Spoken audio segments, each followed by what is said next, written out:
Hello and welcome back to more Films Under Constant Critique, where we take a look at films, some good, some bad, and some downright awful. I'm Bongo Baikov, joined by our host Maverick, Dren, Zaria. This week we're taking a look at Rambo, First Blood Part 2. Hi, my name is Rocky Balboa, the Italian Stallion. Oh, wait a minute, wrong movie.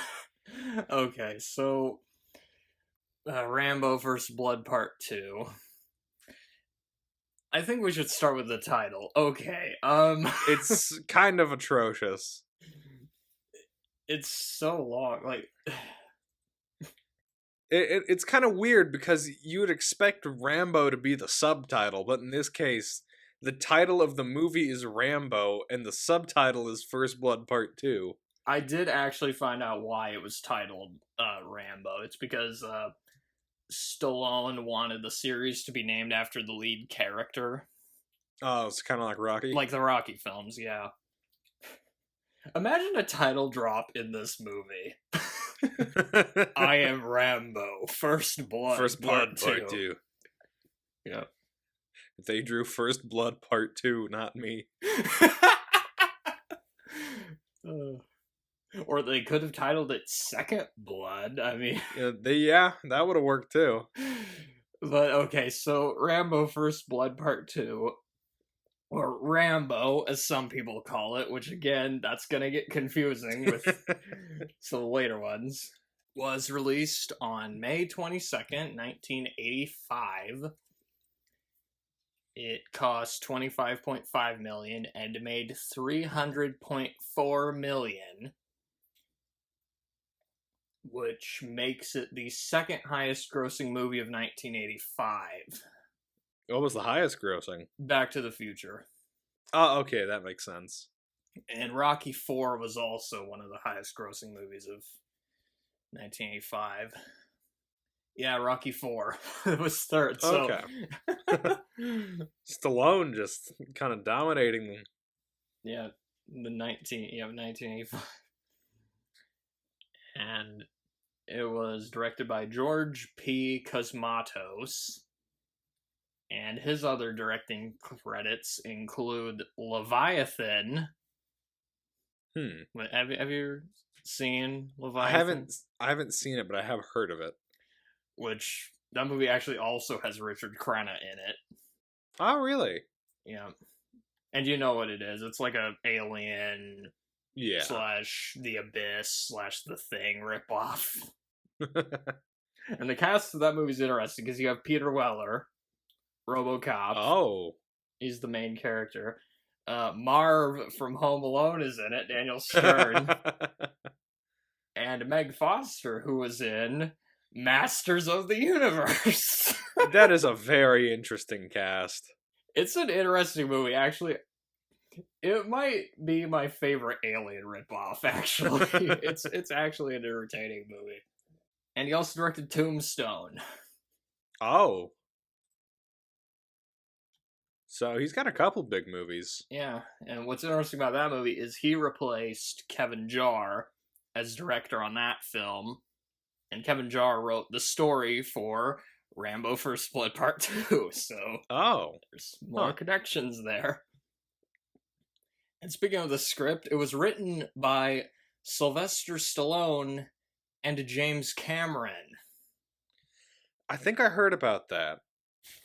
And James Cameron, his first draft was named First Blood 2, The Mission.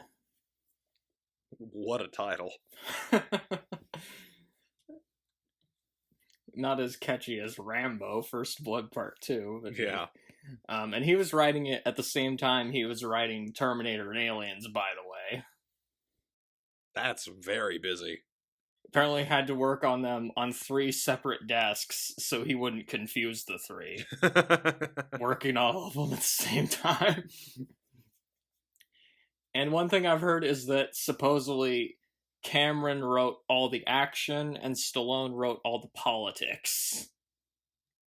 That's interesting. Which does kind of make sense, because I feel like if James Cameron had written all the politics, this would be a much different movie. Yeah. A very different It movie. would be more about how humanity is fucked, or more about, like, the environment or something. I don't know. Like Avatar, basically. And less about blowing up the Vietnamese. Yeah, okay. Uh, and the cast, we got, of course, Sylvester Stallone. Back as Rambo. Back as Rambo, yep. I mean, you gotta have him back if you're gonna make a sequel. I mean, for fuck's sake. Can you imagine how horrible this movie would have been if they hadn't gotten Sylvester Stallone back? What if they would just turn Rambo into a James Bond character where they replace the actor every couple of years? Sean Connery as Rambo. We also got Richard Crenna's back. Yep, as Colonel Troutman. Colonel Troutman. And he basically does the same thing he did in the first movie, where he's just chastising the villain the whole time. Yeah. And talking about how badass Rambo is, you know? He's the ultimate hype man. We also got Charles Napier, Duke Phillips himself. Showing up as Major Murdoch. Which, one thing I've heard is that apparently, whenever people would meet Charles Napier in person, they would say, "I hated your character in Rambo." I mean, it makes sense. Just an absolutely despicable character. It's a great performance, though. I forgot he was in the Blues Brothers. I was about to mention that, and he's also in Ernest Goes to Jail. Yes. The prison war. Where there's another Rambo reference in the movie. Oh, that's right, yeah, because Ernest does a Stallone impression. I forgot about he that. was, "Hey, Murdoch." And he mentions they mentioned Murdoch in a movie that also stars Murdoch. Oh, that's fantastic. Steven Baikov is in this, who we know as General Orlov from Octopussy. Yep. Basically the same character as in this, just it's the generic exact same Russian character, down to the bad accent and everything. Basically the same generic Russian villain, except he's a little less over the top in this one. So I actually didn't know that it was the same guy as the Octopussy guy. But when I was watching it, I was like, he sounds a lot like that one general in Octopussy. General Orlov, yep. Yeah. Fun performances in both of those movies. He's also the villain in Beverly Hills Cop, the first one. Oh, really? Does he also have a bad Russian accent in that one? No. I think he just talks with a British accent in that, but that would have been funny if they'd done that. Gets typecast as a Russian villain. And we also got Julia Nixon, which this was her film debut. And if Rambo is Conan, her character is Valeria, basically. Yep. And like First Blood, this has an original song that plays over the end credits. Which feels out of place. Again. But we'll get to that later, though. Now, this ended up becoming the most profitable and the most famous Rambo film. Because when most people think of Rambo, they're thinking of the machine gun shooting, explosive tipped arrow madman from this movie. Yes. And it's funny watching this one and the third one again, because about a month ago I rewatched Hot Shots Part 2. Oh. Which parodies Rambo 2, and especially Rambo 3. And it even has Richard Crenna in it, basically reprising his role as Colonel Troutman. There's also the Weird Al movie UHF that does a parody. Yeah. I'll talk both. Yeah, we'll get to that just because small spoiler for one of my favorite scenes. But okay, so initial thoughts. This is probably my favorite Rambo movie, and also I would say this is just one of my favorite action movies in general. Like, in terms of action, I mean, this movie is fantastic. It's just so much crazy shit happening in this movie. I think the best way to put it is First Blood, it's a great movie. But whereas First Blood Part 2 is a great action movie. This is definitely much more of an action movie compared to the first. Yeah, it doesn't really have the... Doesn't have any of the subtleties that the first movie Not had. really, no. But this is generally what I think of when I think of Rambo. It's cool seeing him back in his home turf of Vietnam, just running around the jungles like he's Tarzan. Hey man, not everything I like is highbrow. Some days I like watching something with a little nuance and morally great characters, and then other times I want to see Rambo kill motherfuckers. So, I think I talked about this a bit last time, but my favorite movie so far has still been First Blood. This movie does have some pretty fun scenes throughout, though. It's certainly not boring. It's never boring, yeah.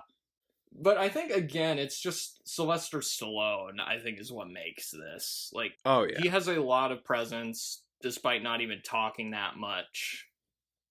And he's just great in the action scenes. He's just going crazy, and he's doing a lot of his own stunts, too.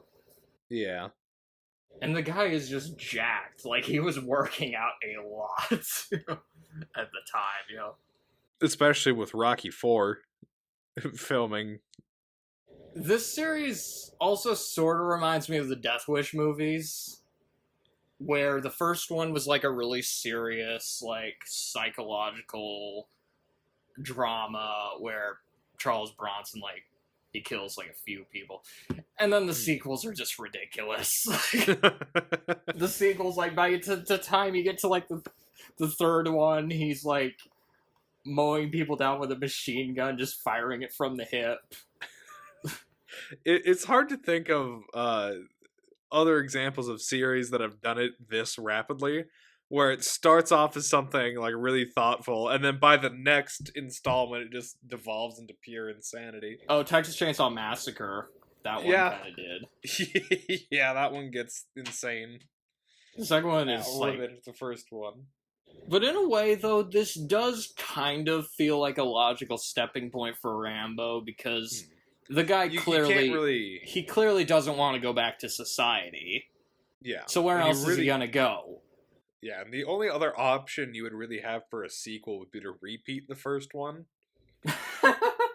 And that's not really okay. I thought of an idea. Rambo's starting like riots in the prison and stuff.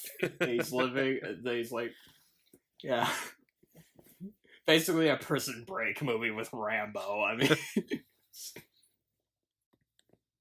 or hell, one fan theory you could have about this movie is that none of this actually happened, and it's just some fever dream Rambo had due to PTSD. Or here's an idea for a fan edit. You could just edit some of the scenes from this movie and make sort of a prequel to First Blood. You really could. And actually, I was talking to one of my friends about these movies because he's never really seen them before. He apparently thought that this movie was a prequel to the first one because it took place in Vietnam. Yeah.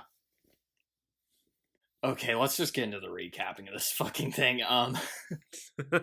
It starts off with an explosion. Yes. Right off the bat. Because Rambo's like, they show him in a prison, they're just breaking rocks and stuff with huge as you mallets. do in prison. Yep. Sorry, what'd you say? Some like prison guard like calls him over, and apparently Colonel Trotman has shown up to offer Rambo a deal to get out of prison early. Yeah, he offers him a presidential pardon if he succeeds with a mission to go in and rescue some POWs that are being held in Vietnam. Which, again, kind of escape from New York going on here a little bit. And Rambo, he accepts. He says the iconic line, "Sir, do we get to win this time?" And then Trotman says, "For fuck's sake, Rambo, the war's up." No, he says, he says, "This time it's up to you." And then we get one of my favorite opening credit sequences of all time. The title card for Rambo is on fire. Yep. And the music is fucking awesome, too. Again, Jerry Goldsmith, he came back to do Yep, score. it's got a pretty good soundtrack throughout. This is one of my favorite Jerry Goldsmith scores for this movie. I think it's great. Very memorable score. And then Rambo, he shows up at the military base. He meets the Cobra Kai sensei from the Karate Kid movies. I hadn't realized it was the same guy until this rewatch of this movie. Is it really? Yeah. Huh. Erickson is apparently played by the guy from the Karate Kid movies. And he also meets Murdoch. Basically, they're giving him a briefing. Yep. There's also lots of Coke product placement during this. They literally are taking Coke cans out of a Coke machine and drinking it. So Murdoch gives Rambo the briefing, which essentially comes down to they want him to sneak into this village, get photographic proof that POWs are still being held by the Vietnamese, and then come back. And they make it very clear. Just photographs. They make it very clear that he is not to engage the enemy in any way whatsoever. That is one thing that kind of doesn't make sense, because I'm like, he's fucking Rambo! Yeah. Why are you getting Rambo just to take pictures? It just... You know what this guy's capable of, you know? The best part is they just send Rambo in to get pictures, and instead he commits several war crimes. We'll get to that later. I also noticed there's a picture of Reagan in the background.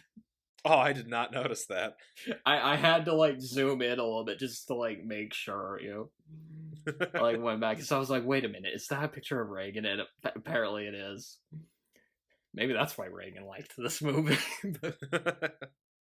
And a line that Trotman says to Murdoch, which... Oh, I love this one. This is a great one. And one more thing. What you choose to call hell, he calls home. Which was also one of the taglines for this movie. Yeah. There were several taglines for this movie. One was, no man, no law, no war can stop him, which is pretty awesome.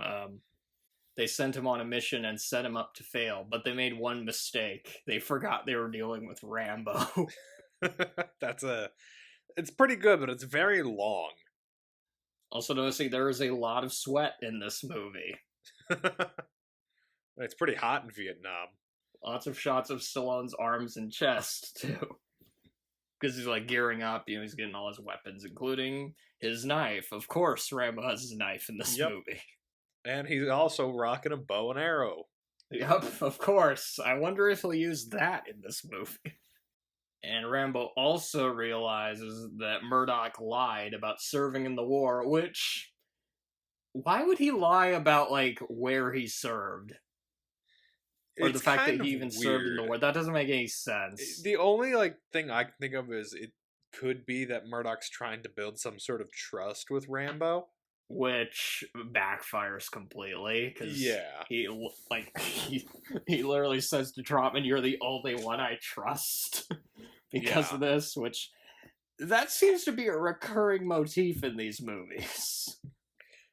Troutman's the only person Rambo can trust, and Troutman just kind of stays behind and chastises the villain the whole movie. Maybe that's why he's so angry in the fourth one, is because Troutman's not in it, but anyway. Yeah. Yeah, either way, Rambo's in quite a quizabuck. He gets on the plane. He wears these kind of silly-looking goggles while he's there. Yeah. And he tries to get out of the plane, but his harness gets caught. He eventually gets himself free, but in the process, he loses most of his equipment. So he's only left with his knives, his bow, and his arrows. Wait, does that mean he lost the camera? That's a good point. That's a really good... Basically, this mission is now completely pointless. Oh my god. And on top of that, everyone except for Troutman believes Rambo is dead after this. So what were the other people going to do if Rambo didn't show up then? Just... That's a good question. The mission kind of doesn't make sense, but at the same time, you're like, you know, I mean, they were trying to set it up to fail, but again, if you're going to do that, why bring Rambo? Why did you bring Rambo? But yeah, Rambo, he lands in the jungle. He grabs a snake by the throat at one point because the snake's trying to sneak up on him. Even snakes don't stand a chance against Rambo. He's just wandering around temple ruins, and then he meets his contact, Ko, and she asks, "How come you're late?" And he says, "Got hung up." Because we all know Rambo in that first movie loved dropping his one-liner puns. This movie moves really fast too. It it's does. Just going so fast. But yeah, they're on a riverboat with some pirates, and apparently there are Russian words on some of the weapons in the boat. Foreshadowing? What could this mean? Yeah, I don't know. And we get some exposition. Well, the closest this movie gets to exposition, anyway. Where Rambo's talking to Ko. They're telling each other their backstories.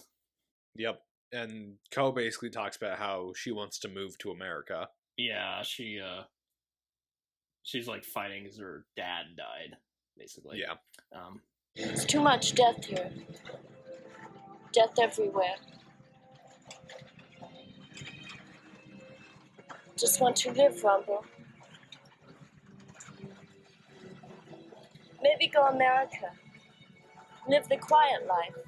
Got just the broken English going on there.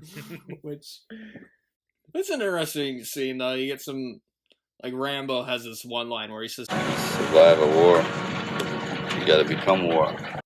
And, this is interesting.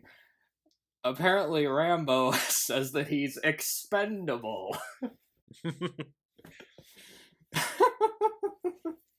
It's kind of, it feels like at certain points he almost knows that he's not supposed to succeed. Well, it's not just that, but 30 years later, the Expendables movies. Oh! And they're also talking about how they have good luck charms. Ko has a Buddha necklace. And Rambo has his knife. Because of course, Rambo... What else would bring him comfort other than a knife? Yeah, his bow and arrow, I guess. I was also noticing the color in this movie had kind of a weird look. Like the filter. Yeah, a little bit. The guy who did the cinematography for this movie, he did the cinematography for a few Powell and Pressburger movies, like Black Narcissus and The Red Shoes, which kind of makes sense, because those are older movies from, the 40s and 50s. Oh, okay. It has kind of a look of a very old Technicolor movie.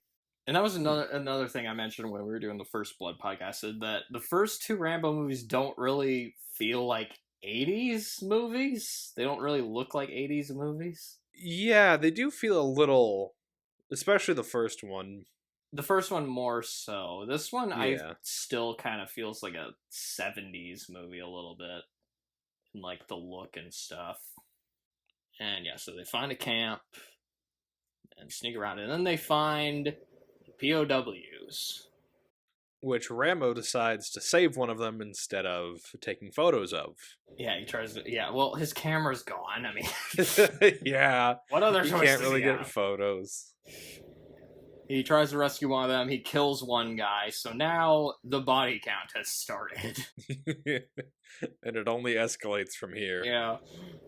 The one guy, the POW, he asks him, what year is it anyway? Yeah, I was about to mention that. That's actually one thing that I really did like about this movie. Because it was showing that, this guy's been here for 10 years. He's lost all sense of time, basically.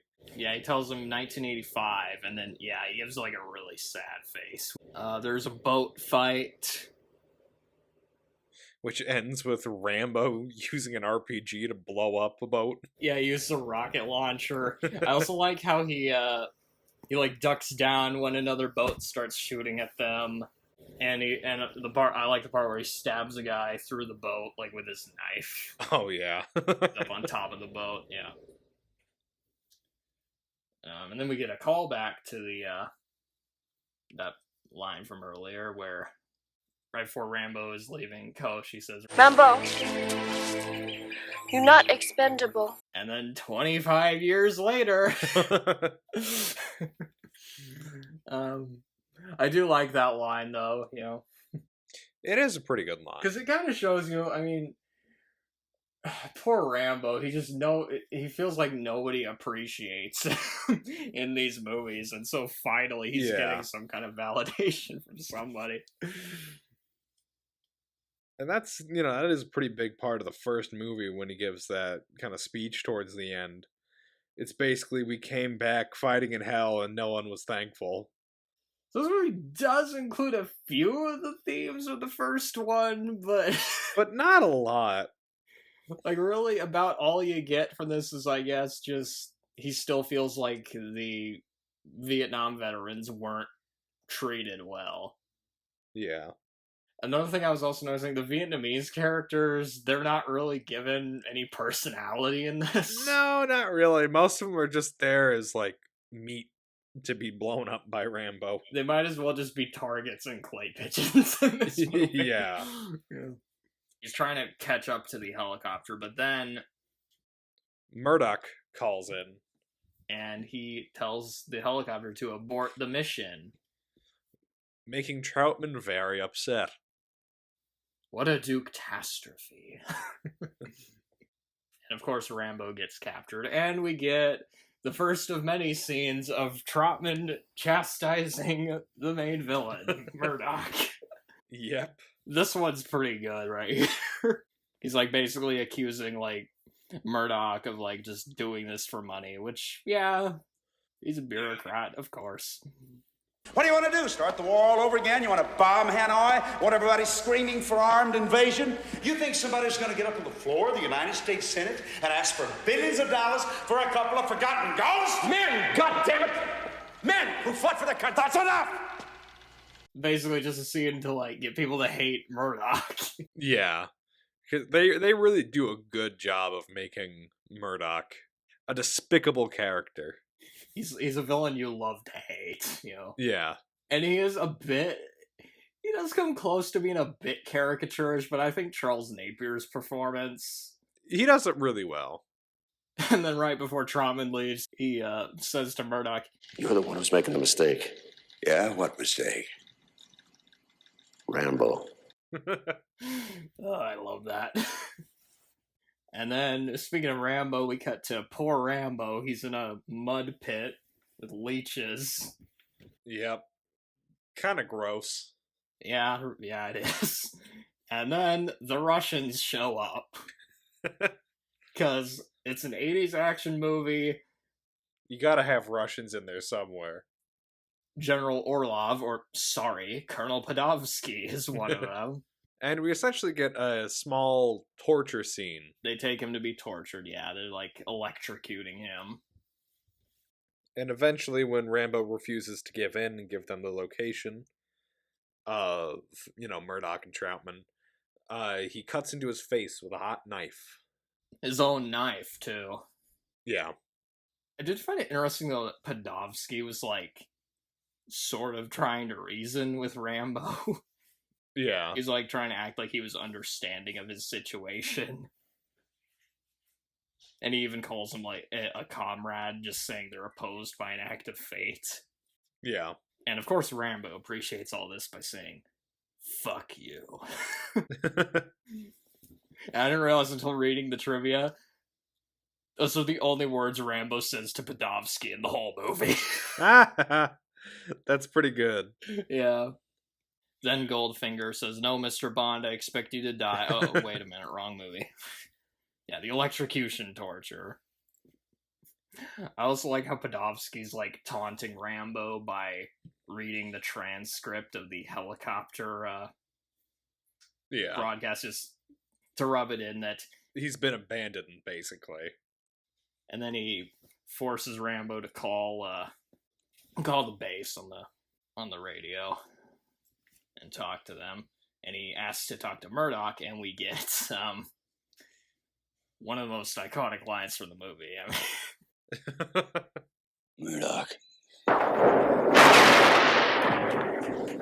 I'm coming to get you. Yeah, that's gotta be terrifying to hear if you're in Murdoch's position. Yeah, he does show a very terrified face. Also like the dramatic lightning strike, too. That's pretty funny. So yeah, Rambo and Co, they get away. And Co wants to go to America with Rambo. Rambo doesn't want to go back to America because it's America. He remembers the events of the first movie very well. And then they kiss. Yeah. Gotta have that love interest in the movie somewhere. Yeah, somehow, yeah. And then she gets killed and dies in his arms. Gotta add drama somehow. And something I realized is that he planned on going through Thailand before heading to America with Co. But I guess he just stayed in Thailand. The poor guy, he just wants some company, but every person he gets close to, besides Trotman, just ends up dying in these movies. So he is still kind of a tragic character in this, even though, it's a very different type of tragic character than he was in the first. Again, they don't really focus as much on the PTSD in this one. Yeah. Maybe he was visiting psychiatrists when he was in the... in prison. Yeah. And Rambo puts on the lucky necklace that Co had in the rain. He buries Co. And we get some of the most badass shots of Stallone. The shots in the rain where he's like gearing up and stuff. Oh, yeah. He like puts on his iconic headband and stuff. But yeah, then he starts dispatching bad guys. I love this scene so much when he's just taking everyone out. And I think you know what my favorite part of this is, just during that like montage sequence of him taking him out. There's one part where he pulls a guy down into mud, and a part where he's covered himself in mud and is hiding against like a wall of mud. That's my favorite part of this movie, is him blending into a wall of mud, just stepping out and killing the guy and running off. He just somehow knew that the guy was going to be in that exact spot. And he had his eyes closed, too, when he walked past. Yeah, it's pretty great. It's pretty fantastic, yeah. He's like lighting fields on fire while people are running away. It's just insane. Oh, yeah. He starts using explosive-tipped arrows. To take out like vehicles that are around there so that the Vietnamese can't really run off or like follow him very quickly. And the sequence ends with him finding the guy that shot Co. He's like running away on the waterfall. Oh my god, this guy, this is without a doubt my favorite part of this movie. Because there's this soldier trying to run away. Guy with an explosive arrow. It's hilarious. Well, he doesn't just kill him with an explosive arrow. The guy fires like an entire clip from his submachine gun. It all misses. He tries firing at Rambo. His arrow. He's reloading his arrow while the guy's doing this. And then he pulls out his pistol and tries shooting at him and misses. And then he sees the explosive arrow and tries to run away. And then Rambo just nails him with the explosive arrow and just turns him into a mist. It's amazing. I mean, it's like just the best kind of just action movie madness. It's so over the top and insane. And that was one of the scenes parodied in UHF. Except from what I remember, it's been parodied in a lot of stuff, man. Yeah. From what I remember, though, instead of an explosive arrow, he just puts basically just a rocket onto his bow and draws that instead. Or there's the Hot Shots Part 2 where he just fires a chicken at a guy. And then, yeah, that's basically the rest of the movie. It's just Rambo blowing shit up. He commandeers a helicopter, raises the entire village. We get one of Stallone's most iconic yells during this scene.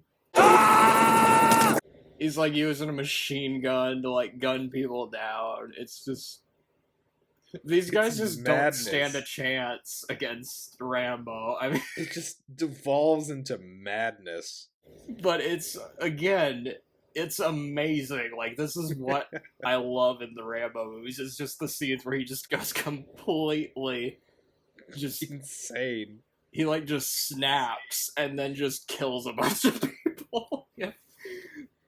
Like, And every again, Rambo this movie mission has that part where Rambo just reaches his breaking point because they drew first blood, so he's gonna like rain down on him like the fucking god of death or something.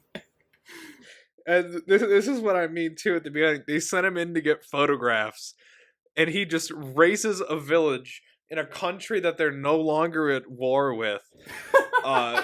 Like, kills God knows how many, not just Vietnamese, but also Russian troops.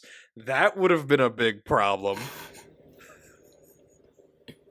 Like, imagine having to be a higher up and having to deal with this after the fact. I guess in that sense, you can kind of see some of where Murdoch is coming from. But I mean, hey, he's got to rescue the POWs. Yeah. Somehow, yeah. We get a helicopter chase, because of course. And then towards the end of the chase, Rambo, like, fakes him out by, like, landing the helicopter, like, pretending like he's dead, you know, basically. Yeah. And then Podovsky, because he's an idiot, he, like, goes in to, like, make sure Rambo's dead. But then, of course, I'm still alive, motherfucker. He, like, pulls out a bazooka and just shoots him. Blows it up. Through the windshield of the helicopter, because there's, like, a hole. Oh, man. His mission isn't done yet. He has to go confront Murdoch. He brings the POWs back. He hits the Cobra Kai sensei.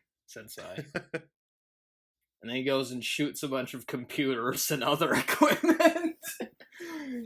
Just absolutely loses it. Yeah, it's pretty great. He's he's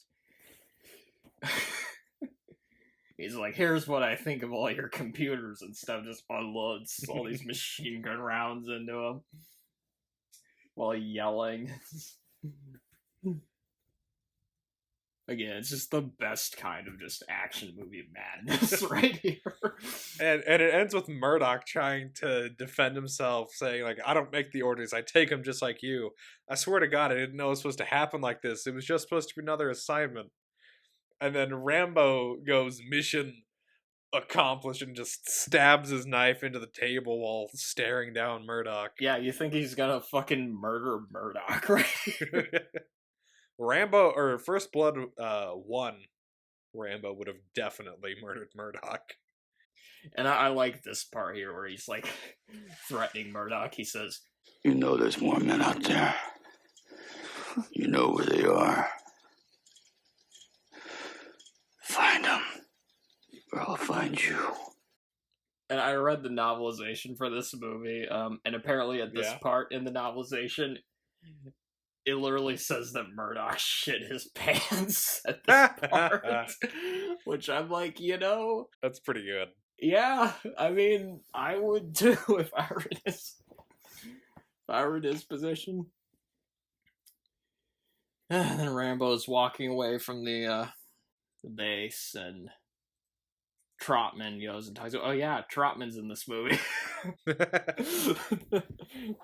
Saying he's going to get a second Medal of Honor for this. He says the POWs deserve the Medal of Honor more than he does. But Rambo essentially refuses to go back to America. The war, everything that happened here may be wrong, but damn it, don't hate your country for it. Hey, I die for it. And then we get, of course, Stallone movie, gotta have an inspirational speech moment. Yep. And this kind of reminds me of the ending of Rocky IV a little bit. The if I can change and you can change, everybody can change. Because he says, I want what they want. And every other guy who came over here and spilt his guts and gave everything he had once for our country to love us as much as we love it. That's what I want. And yeah, and Stallone said that he knew there'd probably be people in the theater rolling their eyes at this, but he felt like it had to be said because there were a lot of Vietnam vets who felt like that. You know? Yeah. Yeah. And then right after that, Rambo just leaves. How we live, John. Day by day. Then he walks off into the sunset. Yeah. Despite And the how movie over ends. the top this movie was, Rambo's still kind of a tragic character here at the end, because Yeah. he doesn't go back to America. He doesn't want to. You know? He still feels unappreciated and lonely, the poor guy. And then the end credits start up. We get the song Peace in Our Life by, you guessed it, Frank Stallone. And it is basically a Bruce Springsteen wannabe. Yeah.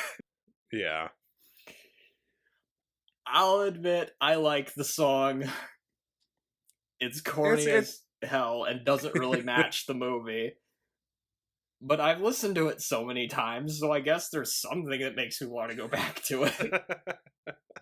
Again, though, it doesn't match the movie. It's like, oh, we've just No, had like not at 20 all. minutes of Rambo just massacring a bunch of people, and then this is how we close it. It's just a wild movie from beginning to end. But yeah, so overall thoughts. Like I mentioned before, I love this movie. I don't care how ridiculous it is. I love this movie. It is fun to watch. I will It's give a it that. very entertaining movie. Definitely one of my favorite action movies. Definitely one of my favorite Stallone movies. And although if you go in expecting Rambo to be as vulnerable as he was in the first, you will be disappointed. Yeah, he becomes much more of just a macho action hero in this one. For better and for worse, this movie did make Rambo into an icon of the 1980s. Yeah. You know, has a lot of Cold War elements that are very dated, you know. But I actually do think there are some areas where it improves on the first one. At least in my opinion. I like the setting more. I think Rambo seems more at home running around in a jungle, personally. Yeah, for the character, that definitely does feel a bit more kind of like what you would expect to see. Yeah. I think the action scenes are better in this one. I think it's just the fact Rambo isn't holding anything back that makes this one very entertaining for me. Yeah.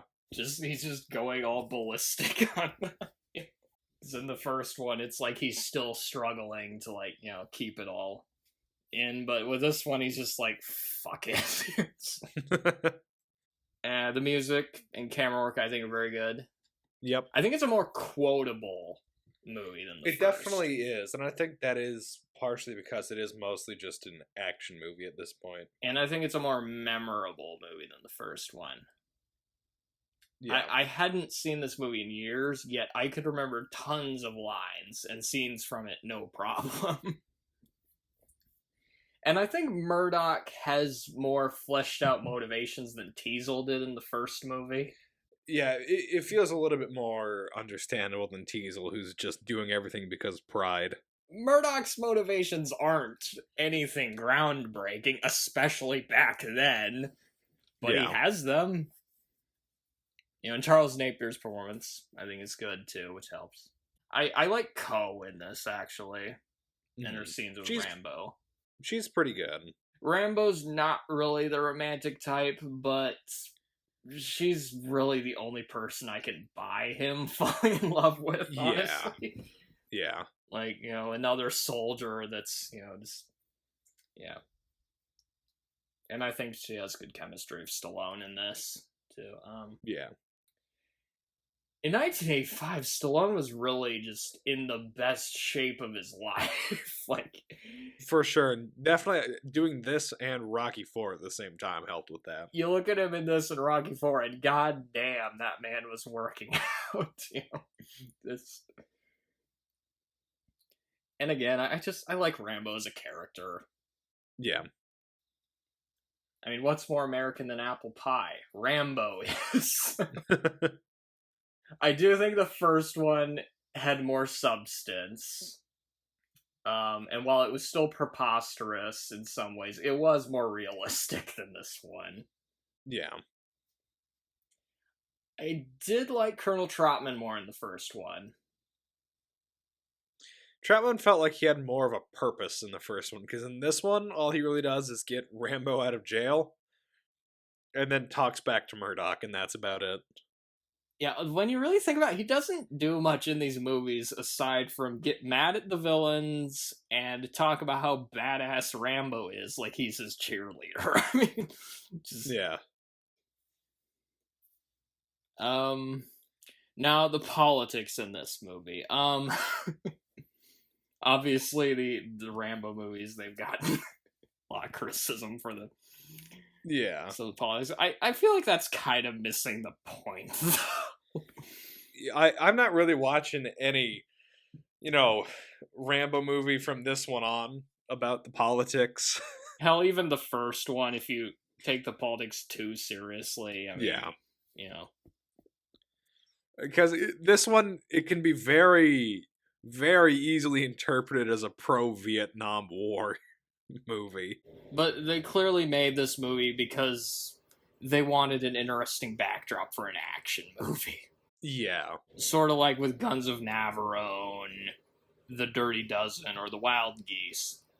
They're fun action movies, but none of those movies are like very detailed or provocative analysis of the wars they take place in. I mean, nobody watches The Dirty Dozen because they're like, oh yeah, this is a great, insightful analysis of World War II. I mean, no, it's not. It's not. They want to see Charles Bronson be a badass and Lee Marvin be a badass. Anyway. And I guess the difference between those films and this one is that those films, they had groups of soldiers on missions, and this film has Rambo. The one-man army. Yeah. And I think that this is a very short movie. It is. It's like 95 minutes. It goes by really quick. You're in and out really fast. It's very well paced. I mean, just if you want action, I mean, you're gonna get it in this. Yeah, there's not really a slow moment in this movie. Everything feels like it's there to just drive things forward. There's no like filler. Yeah. So this movie was nominated for 7 Razzies. Oh, wow. And won 4 of them. Oh, wow. Yeah, they did not like this one. Worst Picture. Wow. Okay. It won Worst Picture, actually. Oh, wow. That's a bit harsh. I wouldn't exactly call this Worst Picture. Best Picture, if anything. Best movie where Stallone uses explosive arrows and disguises himself in mud to kill people. Worst Director, which it lost to Sylvester Stallone for Rocky 4. Oh, that's a rough year for Sylvester Stallone. That is one thing that's worth bringing up about the Razzies. They really don't like Sylvester Stallone. Like, you look at like the number of Razzies he's been nominated for and has won. I mean, I think he holds the record for the actor with the most. Really? Yeah. Speaking of which, he won Worst Actor for this movie. Nice. Tied for his performance in Rocky 4, because he's in those two movies the same Yeah. year. Worst screenplay, which it won. Worst supporting actress for Julia Nixon, lost to Bridget Nielsen in Rocky IV.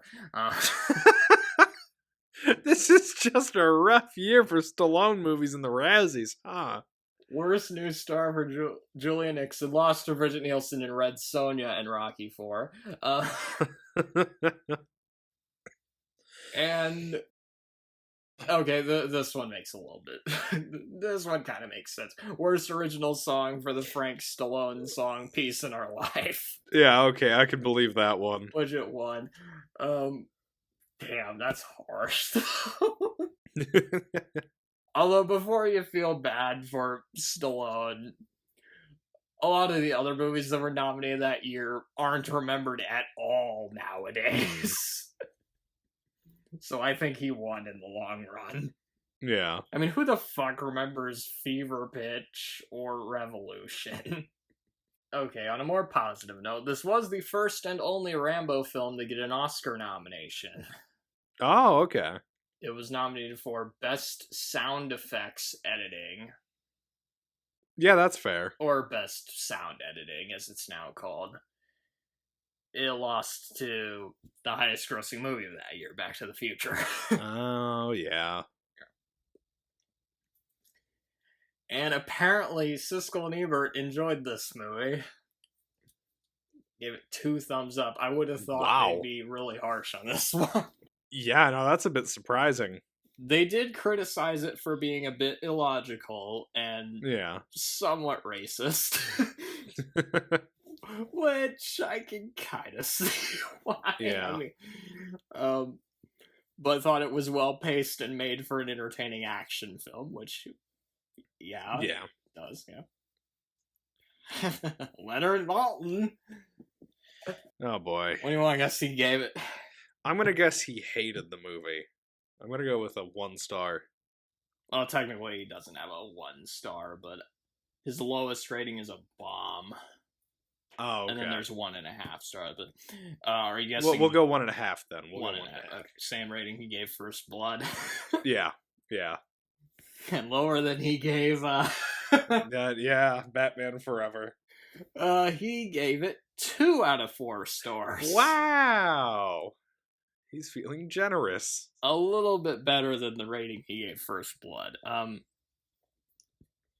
He said, "Never boring, but incredibly dumb." Yeah, fair. If one were to take it seriously, it would also be offensive, as it exploits real-life frustrations of MIA families and Vietnam vets. Yeah. That at least kind of makes sense, but I'm still not over his review of First Blood. Sorry. The screenplay was already making its way around Hollywood in 1983. The Cannon Group saw the script and decided to cash in on the movie and make some Rambo knockoffs before the movie came out so they wouldn't get sued. Wow. The result was the Chuck Norris movie Missing in Action, which came out in 1984. Huh. And the prequel, Missing in Action 2, The Beginning, which came out in 1985, a few months before. That's Rambo bizarre. Part 2, yeah. And what's funny is they shot the second film first, What? but released it after because it didn't do as well in test screenings, resulting in the second film being a prequel. That is a strange strategy. Of course, we also had Commando the same year as this movie, which was basically Arnold Schwarzenegger doing Rambo. Yeah. Although instead of playing John Rambo, he plays John Matrix. And thanks to this movie's success, we got an animated series called Rambo, The Force of Freedom. Of course, you have a very successful R-rated action movie. What do you do to cash in on Make it into a kid's cartoon. Make a kid's show. Yeah, it worked for RoboCop. I mean... So, animated Rambo aired in 1986 and lasted 1 season. How many episodes? 65 episodes. That's a lot. It is, yeah. For one season, too, yeah, damn. Yeah. The main theme actually used the Jerry Goldsmith theme from the movie. Oh, wow. Aside from that, nobody involved with the movies was involved with this show. And like I said, it's about what you expect. It's a G.I. Joe type cartoon where Rambo faces off against a villain named General Warhawk. Some of the names for the villains are funny. Sergeant Havoc, Mad Dog, Jerkface. Oh! That's a great name. Captain Scar. And Count, who is a descendant of Vlad the Impaler. You're forgetting Dr. Hyde. Dr. Hyde. A cybernetic mad scientist whose head is in a dome-shaped helmet. You know, maybe I should watch more episodes of this. I only watched one episode and a few clips from it. Captain Scar, a pirate captain who assisted General Warhawk and Admiral Nomak in a plot to raise the French submarine Liberté off the coast of Hong Kong. So there's pirates in the show. Mephisto, a magician who assisted General Warhawk in a plot to steal the Washington Monument. So they're introducing magic now? Oh my god. I only watched one episode and a few clips from it. Do you know who he's named after, by the way? Sorry, who? Mephisto. Yeah. Yeah, Mephistopheles. Good old Faust. One line that I thought was funny was when they're looking at a radar screen and a guy says to Rambo, "We're looking for a needle in a haystack." And Rambo responds, "Yeah, but it's one big needle." Yeah, one episode, and it wasn't anything spectacular. But Troutman was voiced by Alan Oppenheimer. Who's Alan Oppenheimer? He's done a lot of voice work. Hold on a second. Is that the guy? Wait, did he do the voice of Skeletor? Yeah, he did Skeletor. I was like thinking, wait. Oh, man. Okay, so I did make a brief joke about this earlier, but Ronald Reagan was a huge fan of this movie. Yeah, which is interesting. I guess he just sat there in the White House theater eating his jelly beans while watching Rambo movies or something. It's kind of like Stalin liking Western films. And Tarzan movies. Stalin loved Tarzan movies. Yeah. Huh. Which is interesting, because Hitler hated Tarzan movies, but Hitler loved King Kong, which is interesting. What? Apparently, he really loved King Kong. Dictators are strange. That would make an interesting episode, just talking about, like, famous historical figures and, like, what some of their favorite movies they watched. I have, like, a list of, like, on, like, a Google Doc. There's some really interesting ones in there. Huh. But that would be getting off topic. Reagan said that he wished he had a guy like Rambo to help him with foreign policy. And he also directly quoted it. What? I can't. What do you mean he wished he had Rambo to help with foreign policy? You remember the Contras, right? The Contras, they were... Oh, no. Oh, no. It should also be worth pointing out that Reagan sometimes couldn't tell reality from movies, so... But anyway, he also directly quoted it in a speech at one point. Really? Saying, "And in the spirit of Rambo, let me tell you, we're gonna win this time." He also sent a picture to one of the producers of himself holding up a sign that said, "Rambo is a Republican," and I actually found the picture. Nice. I actually managed to find it. Nice. Stallone even gave Reagan an autographed poster of the movie. Wow. Because of Reagan's endorsement, a lot of people now, they think of, like, Rambo's, like, a right-wing, conservative, like, movie series. But apparently Stallone himself denies those claims. Huh. He says the movie's more neutral. Yeah. He pointed out that Rambo doesn't support the government, he supports the soldiers. He also said he didn't even know what a Republican was until he did Rambo First Blood Part 2. Apparently his upbringing was not very political. And it probably also doesn't help that the first 3 Rambo movies all came out during Reagan's presidency. Yeah. But yeah, you watch them, especially the first one. The first one especially, just like, you wonder, did Reagan actually watch it? Or I feel like people that try and say Rambo's like right wing or left wing, They're missing the point. they're reading too much into it. Yeah. Oh, this is funny. Poe's death was originally slightly different. In the original cut, after she dies in his arms, the camera pulled out and Rambo shouted, "No!" which echoed several times. What? Preview audiences found it unintentionally hilarious, so it was cut out. Yeah, that's kind of a strange choice. And as far as I know, you can't really find this clip anywhere, which is disappointing. Although, I guess you do get this in Revenge of the Sith. Yeah. Okay, so I mentioned in the First Blood podcast that there was a Turkish First Blood. There is also a Turkish Rambo, Oh, good. aka Rampage, that came out in 1986 and starred a guy named Serdar. It has the same director as Turkish First Blood and the same guy playing the villain. Huh. Serdar has to stop mountain bandits. And it makes Turkish First Blood look like the actual First Blood. Oh, that's not a good sign. A lot of long scenes of people driving and walking up mountains. Has some of the worst dubbing I have ever heard. It sounds more like a parody of an English dub. Terrible editing. It is seriously some of the worst editing I've ever seen. It's so bad. It's also very poorly transferred. Like, nobody even bothered to try cleaning this up for a DVD release. Wow.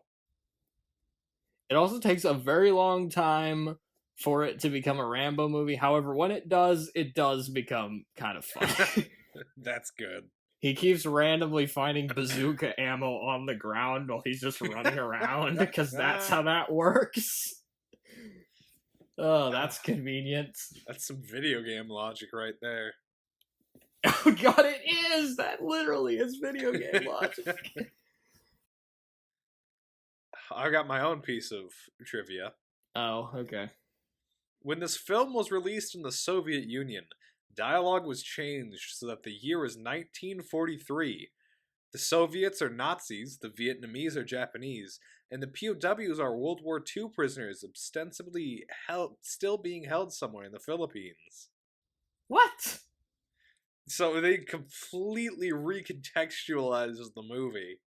It does, yeah. Oh my god, I'd love to see this cut. That's kind of fascinating, actually. It'd be funny if they, like, made it, if they, like, switched it so it was black and white, too.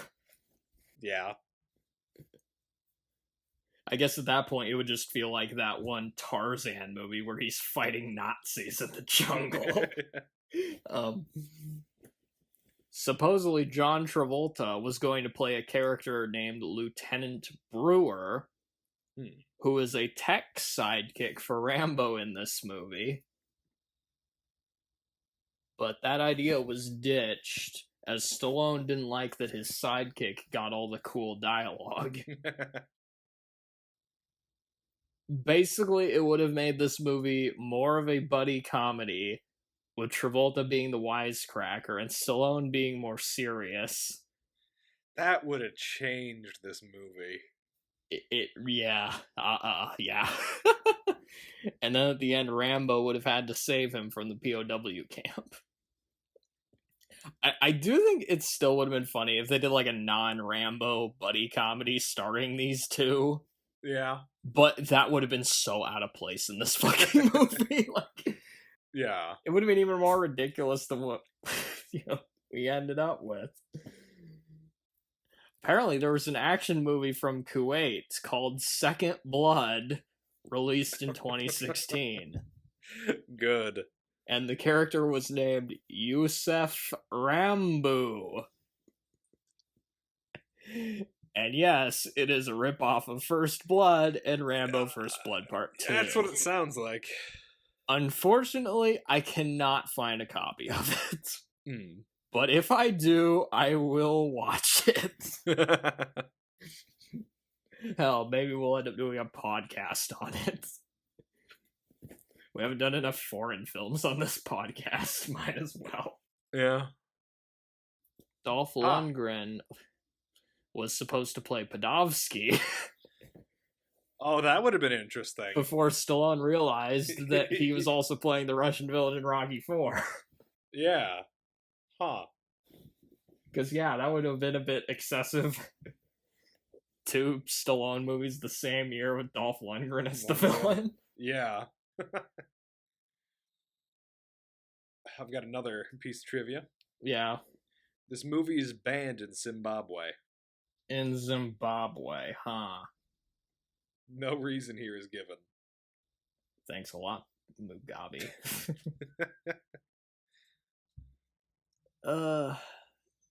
Despite being rated R, this movie had tie-in toys made for it. Yeah, that sounds about right. They made a cartoon, they might as well.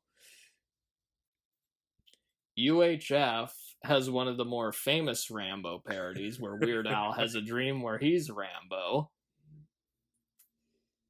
Apparently, Stallone himself was offered a cameo during this scene, but he turned it down due to so-called scheduling conflicts. Huh. There was an interview with Weird Al Yankovic where he indicated that he might have had other reasons for not doing it, but he wasn't sure. The NES game Ikari Warriors. Yeah, Ikari Warriors. Do you have a copy of that game, by the way? I wish I did. I do not. Yeah. Which was featured in an AVGN episode. That's the only reason I even know about it. It was supposed to be a Rambo film. Sorry, Rambo game. But they couldn't get the rights in time. It's very obvious that it's supposed to be a Rambo game, just looking at like any of the art for it. They met with Stallone, but by the time the game came out in the United States, it was known in arcades as Ikari Warriors. So, oh well. Apparently Stallone was friends with the president of the company that made the game, and even owned an Ikari Warriors arcade cabinet. Now that is awesome. Huh. That is fucking awesome. I'd like to think that during, like, breaks of, like, making, like, some of the Rambo movies, Stallone was just in there playing on it. Yeah. That was his way of getting into character. Okay, getting to the novelization for this movie. I did actually read it. Yeah. It was written by First Blood author David Morrell. Which... that's gotta be a weird experience. Because it's a bit weird having the author of the first book write it, especially since Rambo dies in the first book. And in the author's note, he goes into a lot of detail explaining this discrepancy. The very first thing he wrote in the author's note is, "In my novel First Blood, Rambo died. In the films, he lives." Yeah. That's it. That's like the only explanation he had for it. I mean...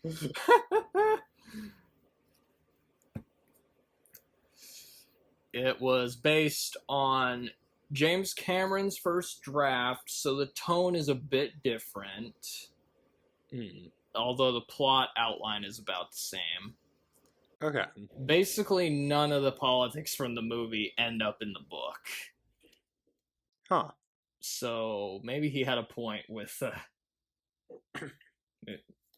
when he said that Stallone wrote all the politics and he wrote all the action. But Yeah.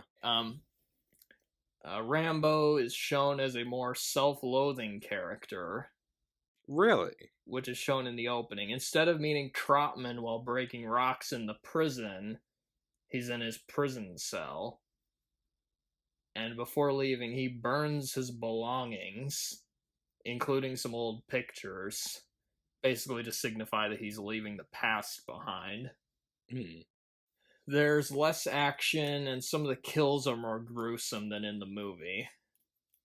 Really? It's more of him setting up traps that cut people in half than blowing stuff. Oh, wow. That's pretty different. There's also quite a few pop culture references. Really? Like Rambo explaining to the POWs what Star Wars is. I guess. I guess Now we know Rambo saw Star Wars.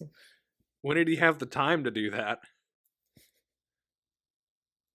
Just before he went crazy and started attacking cops. I guess. Do you think First Blood novel Rambo saw Star Wars? I don't. They're both written by the same guy, so I guess canonically, yes. Ko apparently has a son in America, and that's part of her motivation for fighting. Oh. Is so that her son will be safe. So you do get a little bit more of context for some things. Yeah. She also apparently has an economics degree. Huh. Podovsky is killed by being thrown into the mud pit that Rambo was being tortured in. Oh god, that's a really gruesome death. It's not a way I'd wanted. And there was also some stuff in this which just seemed like TMI, but anyway. Good night, you stupid idiot. Good night, you miserable slob.